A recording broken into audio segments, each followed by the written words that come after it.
Resilient ownership, the practical philosophy of habits, grit, and empowered leadership. Chapter 8.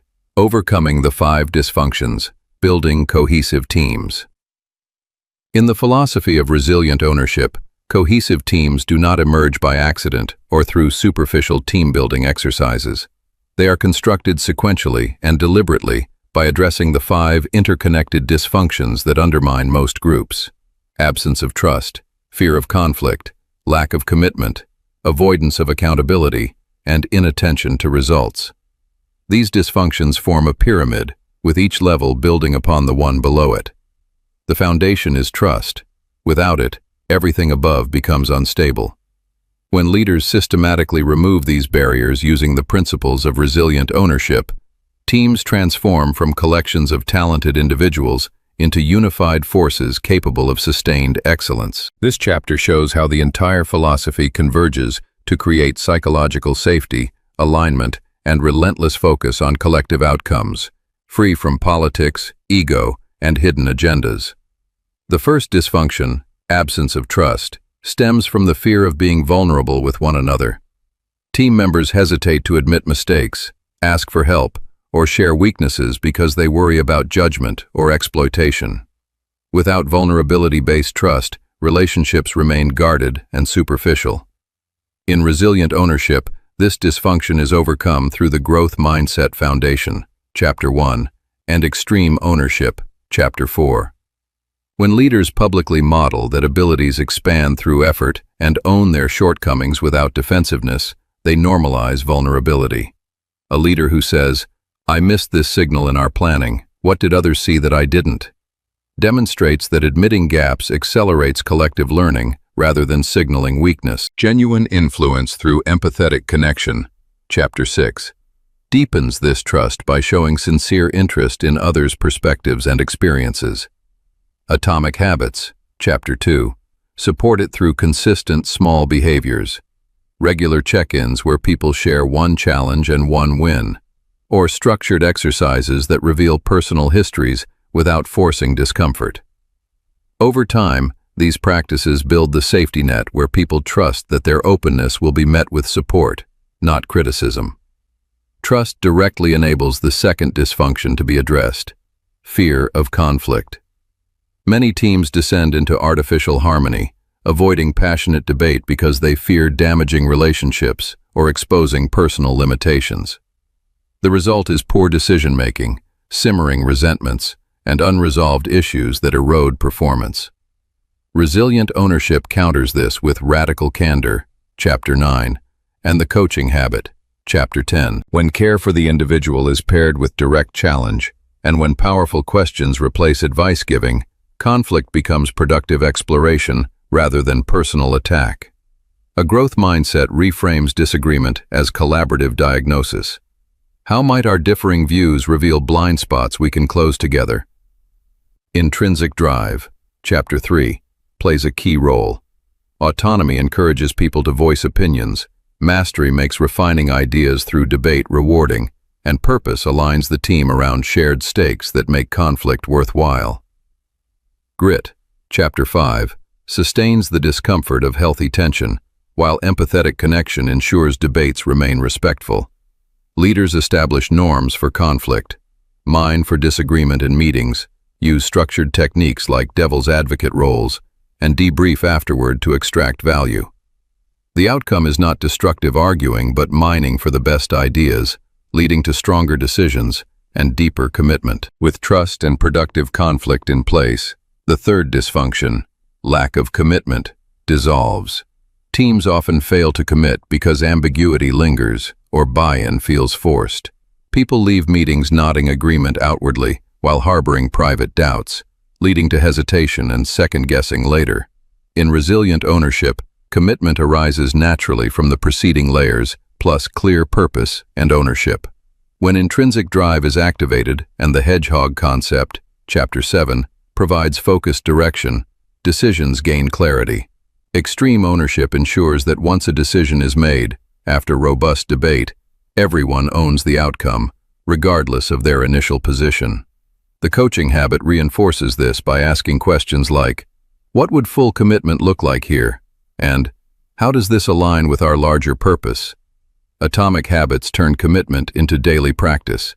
Clear action plans with visible tracking, follow-up rituals, and public declarations of ownership. A growth mindset supports buy-in by framing commitment as an experiment in expansion rather than a permanent verdict. The result is clarity and unity. The team moves forward decisively, even when perfect consensus is impossible. The fourth dysfunction, avoidance of accountability, occurs when teams fail to hold one another responsible for behaviors and performance standards. Peer accountability is often avoided to preserve harmony, leaving the leader as the sole enforcer and creating resentment or uneven workloads. Resilient ownership makes accountability a natural cultural norm rather than an uncomfortable imposition.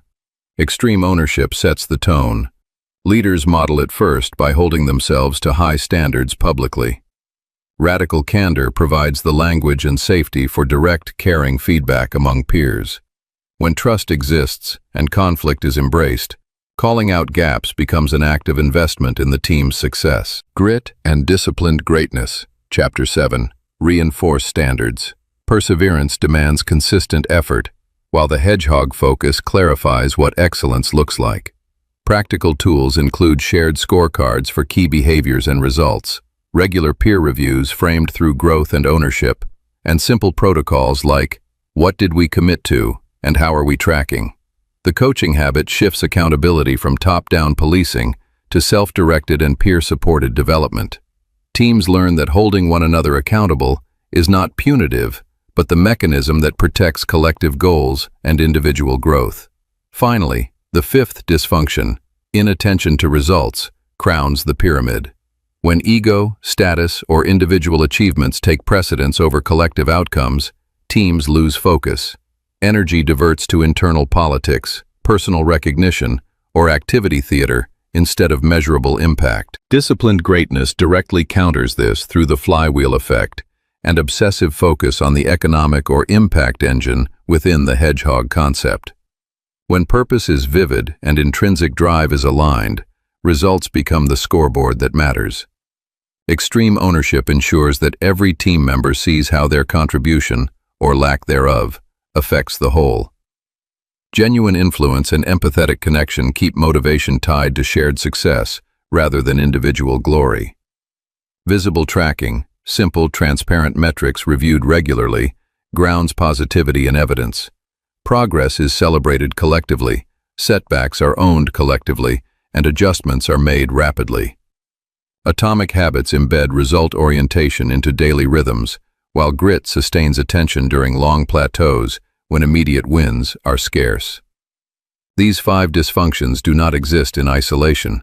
They cascade. Absence of trust fuels fear of conflict, which prevents commitment, which weakens accountability, which diverts attention from results.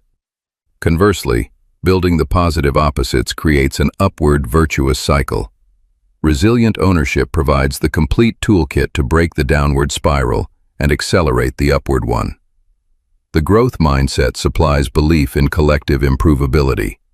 Atomic habits deliver the repeatable behaviors that embed new norms. Intrinsic drive energizes the effort with autonomy, mastery, and purpose. Extreme ownership removes excuses and diffusion of responsibility. Grit provides the stamina for the long journey of cultural change. Genuine influence ensures the process feels human and connective. Disciplined greatness gives strategic focus so that cohesion serves a clear direction. Radical candor and the coaching habit provide the communication channels that keep the pyramid strong. Implementing this in practice requires disciplined, patient leadership. Begin with diagnosis. Assess the team honestly against the pyramid using anonymous surveys, facilitated discussions, or observation of meeting dynamics. Address the base first, trust, through vulnerability exercises led by the leader's modeling, combined with consistent empathetic behaviors. Move upward only when the lower level shows progress. Forcing higher functions on shaky foundations wastes effort. Embed supporting systems. Regular team offsites focused on one dysfunction at a time, integrated into atomic habits like weekly accountability rounds or purpose reconnection questions. Measure success not just by sentiment, but by observable shifts, more open debate, faster decisions, peer-to-peer feedback, and improved collective results. Challenges are inevitable. Resistance may arise from long-standing habits or fear of exposure. Leaders respond with ownership. What am I doing or not doing that sustains this dysfunction? Radical candor to name realities, and coaching questions to engage the team in solving them. Setbacks in team cohesion become opportunities to reinforce the growth mindset and grit. The philosophy anticipates imperfection. Teams are human systems, and continuous refinement through ownership and habits keeps the pyramid stable, even under pressure. When the 5 dysfunctions are overcome, the rewards are profound. Teams exhibit high engagement, rapid adaptation, creative problem-solving, and resilient performance under stress. Positivity becomes authentic and collective. The grounded confidence that comes from knowing the group can rely on one another, debate rigorously, commit fully, hold standards, and deliver results that matter. Individual growth accelerates because the team environment stretches and supports everyone. Organizational excellence compounds as cohesive teams execute the hedgehog focus with unity and discipline. This chapter demonstrates the integrative power of resilient ownership. Earlier principles provide the personal and leadership foundations. Here they scale to create something larger than any individual. Cohesive teams are not the endpoint, but the multiplier that turns personal resilience into organizational advantage. By systematically dismantling the 5 dysfunctions, leaders build environments where vulnerability fuels strength, conflict generates wisdom, commitment drives momentum, accountability ensures excellence, and results become the shared victory. In the end, overcoming the 5 dysfunctions is the practical expression of the entire philosophy in group settings. It rejects superficial harmony or forced teamwork in favor of rigorous, human-centered systems that produce real cohesion. Teams operating this way do not merely function, they thrive, adapt, and achieve at levels that feel almost inevitable once the pyramid stands firm. This is where resilient ownership moves from individual practice to collective transformation, creating organizations that win consistently because their people trust, debate, commit, account, and focus together.